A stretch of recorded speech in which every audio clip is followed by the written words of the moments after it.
So guys, my name's Bonnie. Excuse the wild hair. I'm naturally very curly, as you can see, although I don't wear it like this very often. And I thought I'd walk you through a little bit of a technical video on how to create your content using the Steam Straight Brilliance. So let's get started. The Steam Straight Brilliance obviously uses steam to straighten the hair. Steam is fantastic on curly and coarse hair to really smooth it out but nourish the hair at the same time. Obviously, to make steam you need water, and that's what the base station is for. This you will need to put some water in here. There's a little lid on the top. I just hold it under the tap and fill it up. Otherwise, there is a little dropper that comes in the box that you can use to fill it up. If you don't want to use the base station, you can easily remove the water reservoir on the bottom of the straightener. You open the rubber plugs and use the pipette that comes in the box to drop water directly into that reservoir.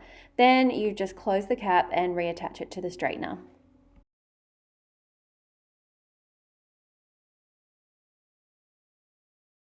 So turn your straightener on.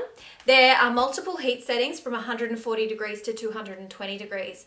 I usually use the highest heat to make sure it gets through my curls. We're trying to show how the straightener straightens the hair in just one pass. So I'd recommend using the high heat if your hair is curly, coarse, frizzy, or wavy. There's a little temperature plus minus button, and I'm going to put that all the way to the top. I'm also going to make sure I push the steam button. A little light will light up next to the word steam to show you that the steam has been turned on. Now we're going to put the straightener into the base station. Just going to let it sit there for a little while, and that's how the straightener draws up water in order for it to steam straighten your hair. The steam straightener also comes with a protective glove. I like to put that on the hand that isn't holding the straightening device just to protect it from the heat and the steam.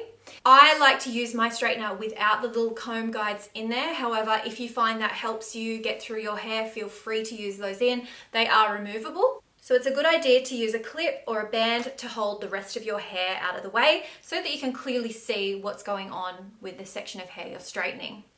Also, make sure the section of hair that you're going to straighten has been brushed through, just so there's no knots or tangles and it comes out really silky smooth.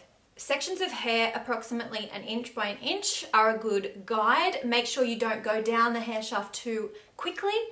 The straightener does make some funny little noises, and that's just the steam coming out, so perfectly normal. So we're just going to go over it nice and slowly so that you can show that the straightener works in just one pass. So I've moved on to my second section. I'm just going to make sure that it is brushed through without any knots. Going to get the straightener as close to the roots as I can. And then just move the straightener slowly down that section of hair so that it just straightens it completely.